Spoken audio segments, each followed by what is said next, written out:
I know we would love to have you back in government. And I just want to focus a little bit more on your book, which is so timely and informative, not just for this discussion, but for the times that we're living in right now. And one of your major goals in your book is clarifying the function of the CIA, given your insider's perspective. I guess for my generation, just tell us what the CIA is and kind of its basic duties. Well, the CIA has been in place now for over 70 years, and it was set up in the aftermath of World War II in order to be America's eyes and ears around the globe to try to uncover those secrets that can, in fact, undermine our national security, as well as those secrets that the United States can use in order to enhance and protect our national security. And so CIA has basically five missions. One is the clandestine collection of intelligence of importance to our national security. They do that through human sources as well as through technical means. A second responsibility or authority is conducting the intelligence assessments, taking that clandestinely acquired intelligence as well as diplomatic cables and other types of things, and presenting intelligence to the president and others in terms of so that they can understand what's going on around the world, so that U.S. foreign policy formulation has the benefit of those intelligence insights. Another responsibility is engaging counterintelligence and to prevent the Russians and the Chinese from getting into our systems. And we work very closely with the FBI to protect and prevent those types of intrusions into our systems. Sometimes we're successful, sometimes not. Another responsibility is the conduct of covert action. The CIA is the main U.S. organization engaged in covert action, which is carrying out activities overseas to try to shape foreign events, but at the same time hiding the hand of the United States in terms of those activities. And so the CIA has been involved in many things over the years that have involved the covert action authorities of the CIA. Then the other responsibility is engaging with other intelligence services and security services around the world. As good as CIA is, it needs to work with a lot of other intelligence security services so that we have the ability to understand these developments abroad. So again, the CIA is composed of some of the greatest, patriots as well as experts who really are trying to do what they can to keep this great country of ours safe and secure. The CIA has made mistakes in the past. There have been intelligence failures. There have been policy failures that frequently are attributed to, as intelligence failures.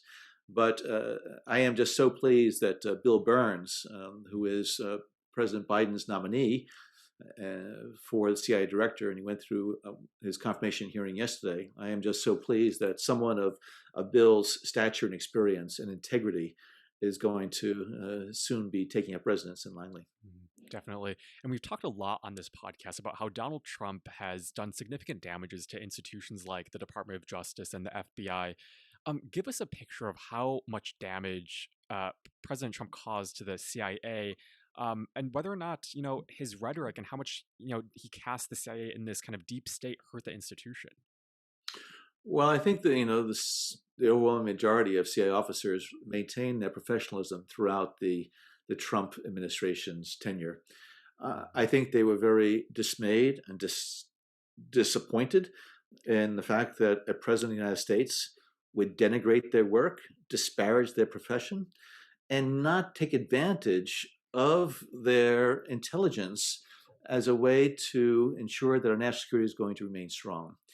CIA professionals want to know that their work, their sacrifices, their ingenuity, their innovation matter. That's why they join the CIA, not to be an irrelevant agency. And so I know that morale was affected during the Trump administration years because Donald Trump would take the views of Vladimir Putin above the views and consensus of the U.S. intelligence community as far as Russian interference in the 2016 election and other things like that. So I know that there was a sigh of relief, believing that the Biden administration, especially with the appointment of very competent, very experienced individuals, Jake Sullivan, a national security advisor, Tony Blinken at the State Department, Avril Haines as director of national intelligence, now with Bill Burns at the CIA and David Cohen, my former deputy at CIA, serving as acting director of Central Intelligence Agency today.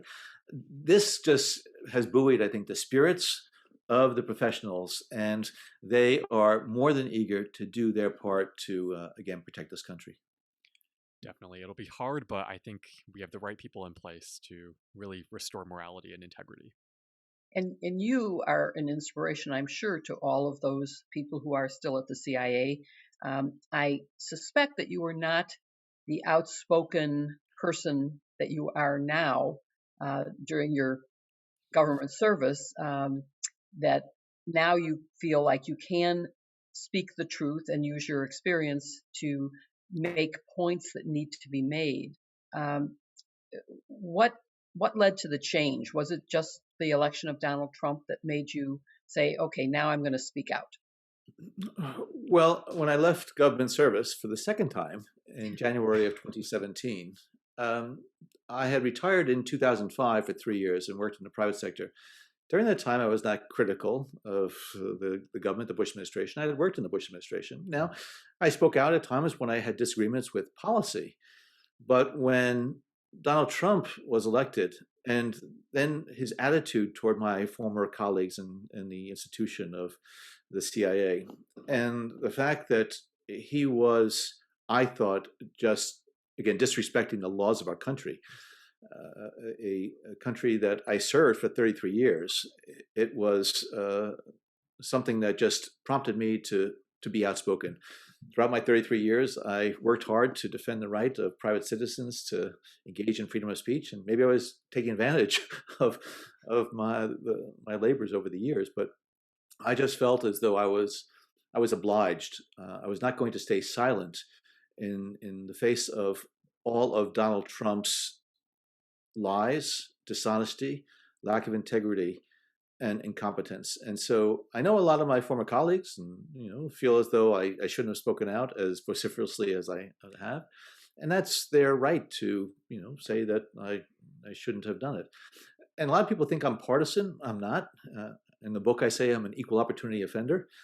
During the Obama administration, it's interesting and ironic that it was many of the Democrats that were calling for my resignation or firing when I was director of CIA, as I defended the CIA against what I thought were some partisan broadsides from the Democrats. So I speak out as forthrightly as I can, and sometimes maybe I am not as sensitive to the political ramifications of that, which is fine. I'm not running for office. I'm not a Democrat or Republican. I'm a national security professional, former professional at least.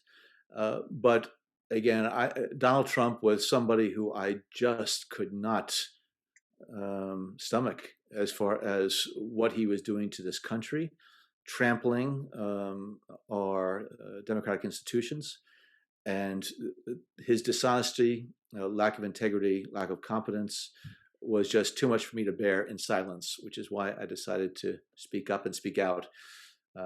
And so, again, people will criticize me for it, but I am comfortable having done what I did.